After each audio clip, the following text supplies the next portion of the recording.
Handa ka na ba? Ulit na lang, ulit.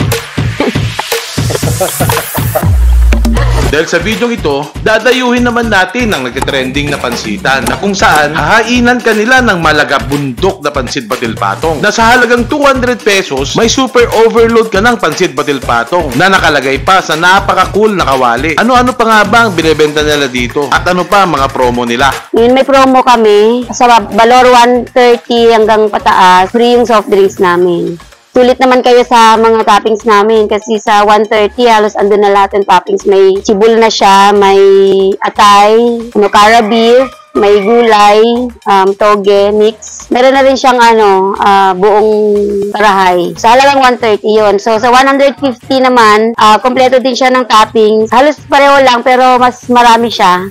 Good for 2 to 3 person or 2 person, ganun. Pero meron kaming mas maganda kasi yung halagang 200 namin nasa palayok na siya, yung maliit na kawali. Andun na rin po lahat yung mga toppings. Makita nyo as in Shanghai, ay may buong karahay, atay, dalawang chibul, para beef, toge mix, saka may konting gulay din ng mga repolyo, ganun. Napakadaming sahog, patok na patok sa overload pansit batil patong. Ano nga ba ang dahilan kung bakit sila binabalik-balikan? Aside from masarap yung pansit, busog ka na sa topping, maganda yung treatment ng mga tao, yung mabilis yung servings namin, and yung ambient, makikita nyo na parang very natural siya, like parang kang nagbabakasyon lang. Pag pumunta po kayo dito sa Ito's Pansiteria, you will enjoy the ambience of the place, and at the same time yung sarap ng pansit, and ma-enjoy nyo din yung mga toppings niya kasi talagang sa toppings pa lang mabubusog na kayo. Ano naman kaya ang masasabi ng mga customers nila na naka-experience ng pansit batil patong nila? Sakto lang yung lasa niya, kuya. Then,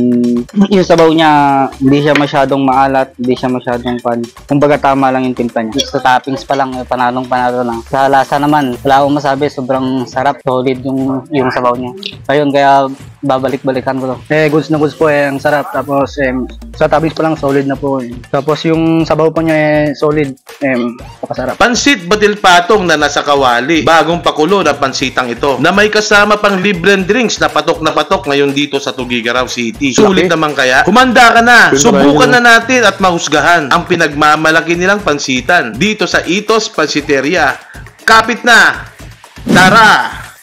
Ayan, dumating na order natin na worth 200 pesos na nasa kawali. Ito, totoo pala siya. Legit na legit. Sobrang dami. Ang sabi nila sa amin kanina, good for 2 persons lang to. Pero para sa akin, yung ganitong karami, good for 3 to 4 persons. Ganun siya. Sobrang dami. Overload na overload talaga. Tapos, nakikita natin, kinapingan nila ng 2 karahay.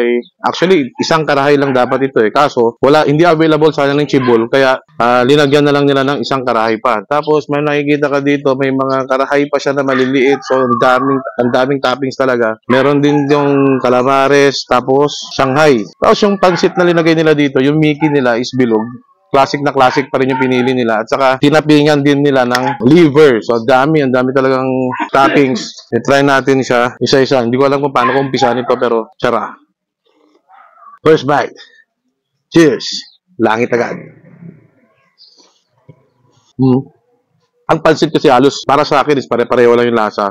Nagkakatalo lang minsan kasi may nakakain kasi tayo na pansit dati na sobrang nila sa alat, gano'n. Mas okay kasi yung mga ganito lang na saktong-sakto lang yung lasa niya, nag-balance lang yung alat at saka linamnam. Tamang-tama lang. Yung prefer mo, kung gusto mo na mas maalat. Meron naman dito yung sausawan, nilalagyan namin sibuyas at saka toyo. Magbe-base ka na lang kung sa panlasa mo. Yung lasa nito, pasok na pasok pa rin sa palasa natin. So, okay lang.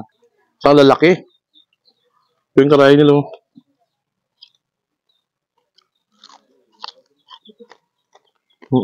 Bagong luto, kaya nandun yung crunch niya. Saka malambot. May karahay kasi minsan na nakipag-away siya sa ngipin mo. Tinatanggal yung mga pasta.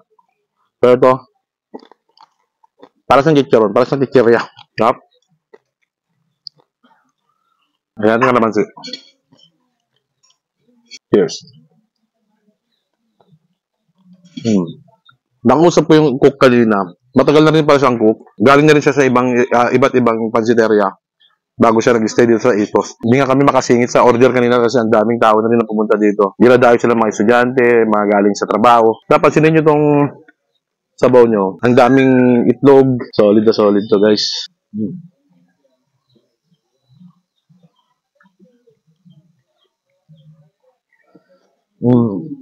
Tamang-tama to pag-vlog ko ngayon kasi ang lakas ng hangover ko. Yung gulay na ginamit nila dito, nakikita natin may repolyo. May repolyo, meron siyang toge at saka leeks, onion leeks. Tapos may carrots.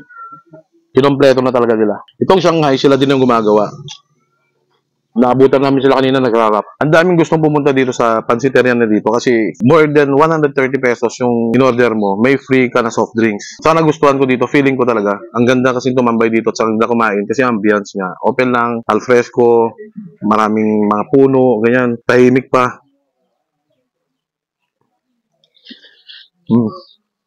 Sarap.